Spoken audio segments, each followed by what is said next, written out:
Joining us on the phone right now is John Krubski, author of Cracking the American Code, and the website is theamericacode.com. Thanks for spending a few minutes this morning with us, John. Oh, it's my pleasure. So tell us about the America Code. Say again, I'm sorry? Tell us about the America Code.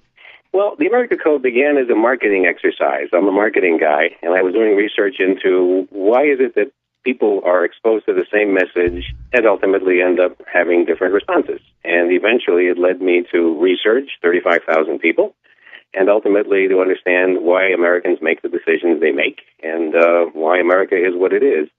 And the answer, basically, it's hardwiring. It's like the laws of natural selection. We're a country of immigrants, but most people don't think about what that means.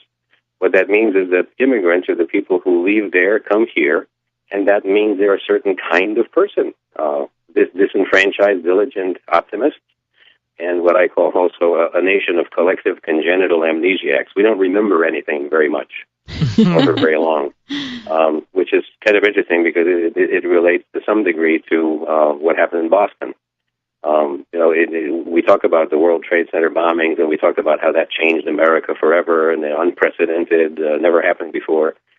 And the interesting thing, it did happen before, and we've had terror bombings. On Wall Street in the 1920s, there was a bomb by a bunch of anarchists who wanted to bring down America and show how what a rotten country we are.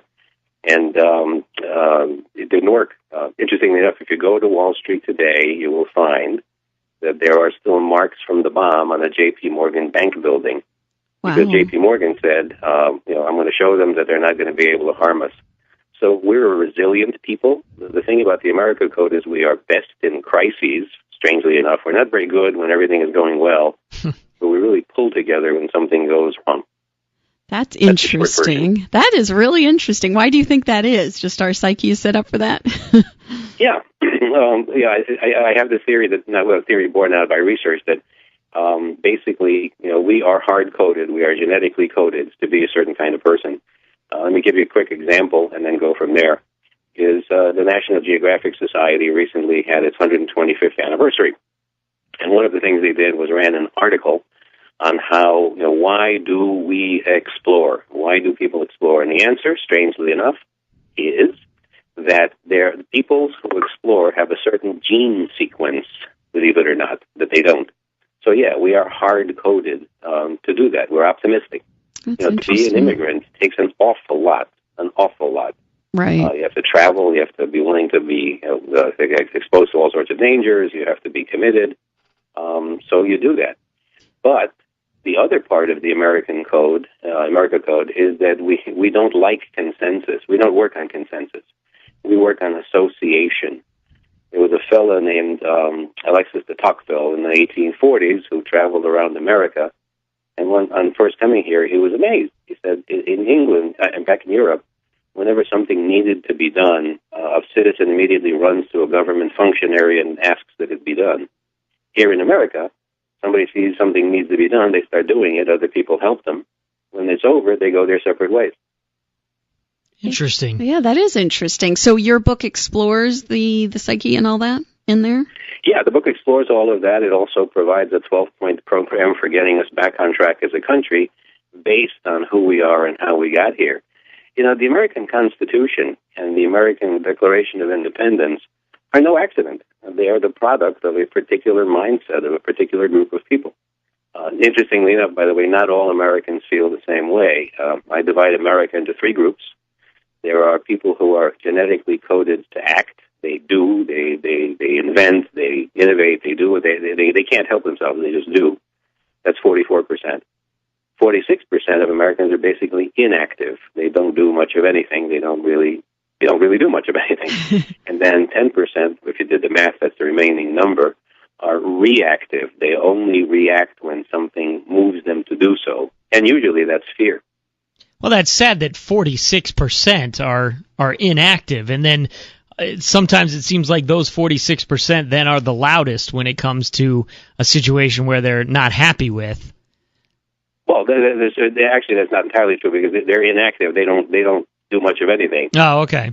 Yeah, and by the way, it's been that way since the beginning. By the way, let me validate that figure for you. That's the number of people, as it turns out, which correlates to my research, that have not voted in presidential elections, period. Right. They Wow. don't. And the interesting thing about them is that, it's been that way since the beginning of America. Most people think that everyone wanted liberty and justice and pursuit of happiness. The truth is that people have gone back and figured out the statistics, and only 45% of the colonials wanted liberty. And it's that way ever since. America is a nation of halves. Half the people think this way, half the people think that way. And by the way, that's the beauty of it, is the dynamic keeps going back and forth and back and forth and back and forth. As long as we don't have a dominant position and a consensus, we will be a dynamic nation moving forward. What are some of your tips for getting America back on track? Can you give us that First without of all, get rid of the word unprecedented. If we're passing so many laws and regulations lately, one of them should be you cannot use the word unprecedented unless somebody has proven that it has not happened in at least 250 years. Okay. The word unprecedented is immobilizing. It gives people reason not to do anything, because it's like, well, if it's unprecedented, never been done before, never happened before, then what am I supposed to do? I can't figure that out. The other one, and it's interesting how much bearing it has on what has happened in Boston, is we need to stop taking ourselves so seriously. But we do need to take very seriously the threats, both external and internal, to us. You see, as I said, we're a nation of collective congenital amnesiacs. We're also a very naive nation. Well, no matter what anybody says, America is really a nation of essentially kind-hearted, good people. We don't believe that somebody could possibly, cause us harm or wants to do us harm. We believe that we would treat people generally okay, so gosh, they're going to treat us generally okay. And yesterday reminds us once again that that's not the case.